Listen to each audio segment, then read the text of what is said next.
Fala pessoal, nesse domingo eu quero falar um pouquinho sobre uma empresa que na verdade é a Home, né? Vocês já estão vendo o óbvio, sabem que é Home por causa do título, mas por que muitos de vocês falaram, Bia, você viu Home? Olha o tanto de dividendo que ela pagou. Pois bem, com certeza se a gente fizesse uma retrospectiva de 2020, ela estaria entre as top 3, top 5 pagadoras de dividendos. Então hoje eu quero falar sobre toda essa questão dos dividendos dela, quero falar sobre a empresa em si, sobre os resultados que ela entregou e o que pode afetar o resultado dela, até mesmo para a gente entender se ela deve continuar entregando aí bons dividendos pelos próximos períodos, beleza? Mas antes da gente fazer isso, eu já quero pedir para vocês se inscreverem aqui no canal, deixarem o like de vocês e me acompanharem até o final do vídeo. E também darem uma olhadinha no link que eu deixei aqui na descrição, porque hoje a gente vai falar de Datacom, DataX, enfim, várias coisas sobre dividendos. Se você tem curiosidade para entender aquele reajuste que a Bolsa de Valores faz, né, na própria ação depois que ela fica ex-dividendos ou ex-proventos, JCPs, como vocês preferirem chamar. Se vocês quiserem saber tudo isso e um pouco mais, o pessoal da Levante disponibiliza um conteúdo educacional que explica tudo isso. Então, se você está aqui é porque você está querendo estudar um pouquinho, já aproveita o embalo e faz essa leitura, que é uma leitura bem curtinha, mas muito esclarecedora, beleza? Bom, pessoal, vamos começar falando sobre a Home em si. Antes da gente partir para alguns números, deixa eu só pegar aqui todas as informações que eu quero passar para não faltar nada do que eu quero compartilhar. Primeiro, vamos falar sobre o que a Home faz, né? A Home, ela tá no setor industrial. Aí muita gente às vezes comete aquele erro de comparar Home com WEG, tá? Ambas estão no setor industrial, porém elas atuam em frentes diferentes. Quando a gente fala de Home, como vocês podem ver, ela tá com toda aquela parte de máquina ferramentas, com toda a parte de usinados, então também tem a parte de peças, tem a parte de serviços, né, que é reposição de peças, manutenção e tudo mais. Enquanto quando a gente fala de WEG, né, a gente tá falando que ela sim tá no setor industrial, mas trabalha com tintas e vernizes, com motores, ela também agora tá na parte de energia, então tem uma diversificação diferente. De qualquer maneira, quando a gente fala de Home, tá,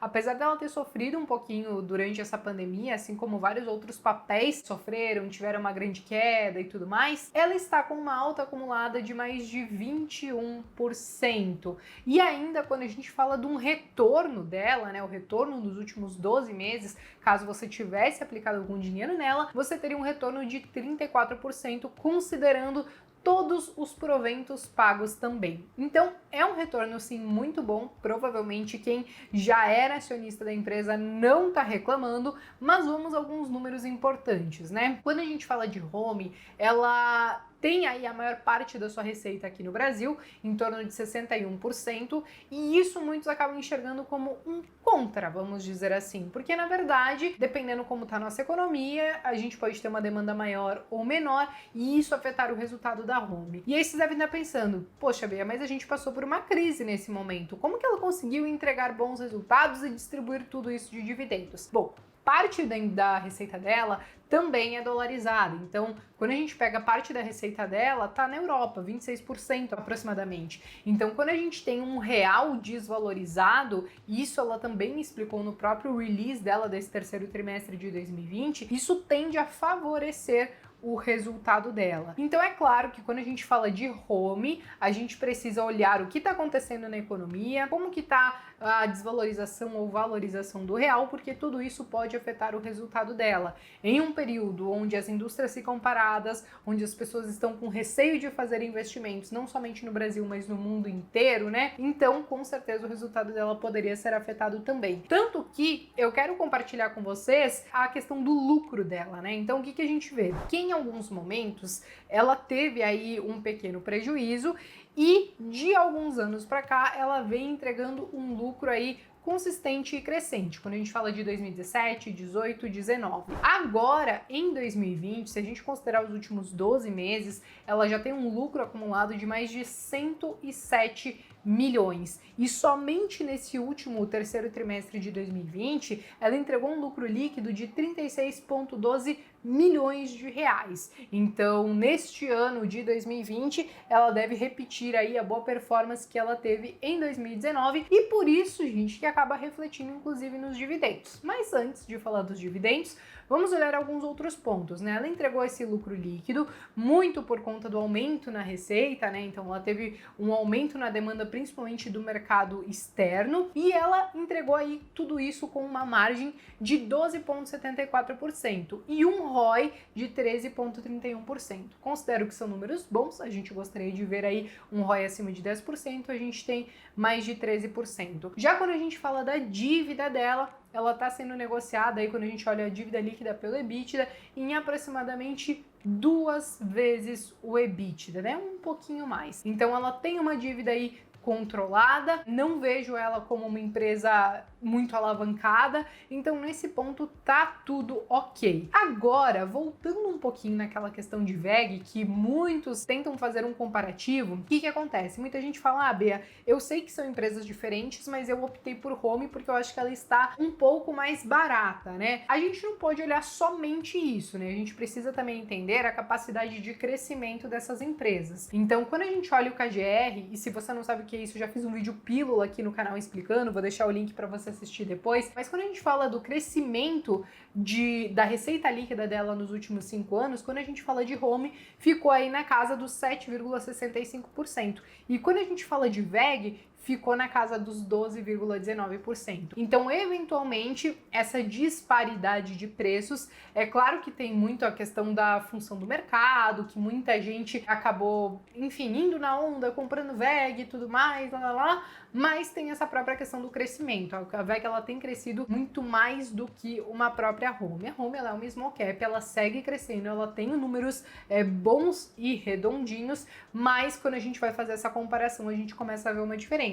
Assim como a gente vê uma baita diferença na questão dos dividendos. VEG não é uma exímia pagadora de dividendos, enquanto a Home entregou dividendos agora em 2020 na casa dos 18%. Isso considerando, tá, gente, tudo que ela efetuou e anunciou de pagamento, né? Então, se a gente olhar o quanto cada acionista recebeu ou ainda vai receber, né, conforme os anúncios de dividendos agora em 2020, cada acionista recebeu R$ 2,41 por ação, o que é bastante coisa e por isso que ela acaba ficando com um yield bastante alto. A última vez que ela anunciou dividendos foi algumas semanas atrás, onde ela anunciou R$ 1 de dividendo por ação e quem teria direito a esse dividendo era quem tinha posição acionária até o dia 14/12, ou seja, 14/12 seria a data com, depois ela passou a ser negociada como ex-JCP, porque esse pagamento será em forma de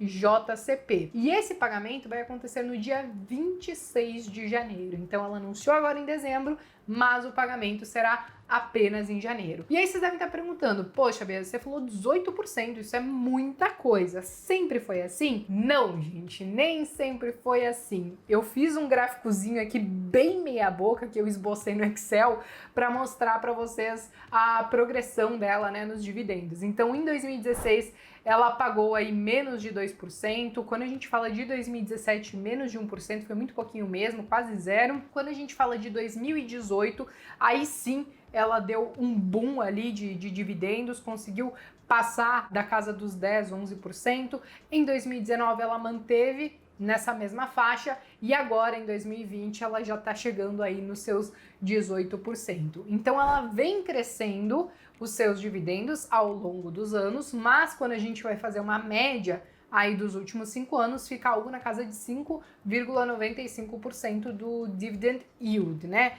É claro que muito impulsionado por conta desses últimos 3 anos. E isso, gente, pode se manter, não necessariamente 18%, tá? Mas pelo menos algo ali em torno dessa média que eu falei para vocês. Isso pode se manter principalmente se a gente enxerga que 2021 pode ser um ano de recuperação, onde talvez a nossa economia volte a se aquecer um pouquinho. É claro que tem toda essa questão do dólar, que talvez por mais que eventualmente ele venha a cair um pouquinho, a gente tem que considerar que, cara, dólar a 4, dólar a 5, dólar a perto de 6, ainda assim mantém o nosso real bem desvalorizado. Então esses cenários poderiam sim continuar favorecendo a Home para que ela continue tendo bons lucros e também distribuindo bons dividendos. Enfim, gente, eu acho que essas eram as principais informações que eu queria compartilhar com vocês hoje, falar um pouquinho sobre home, sobre os números, também trazer um pouquinho sobre essa questão dos dividendos,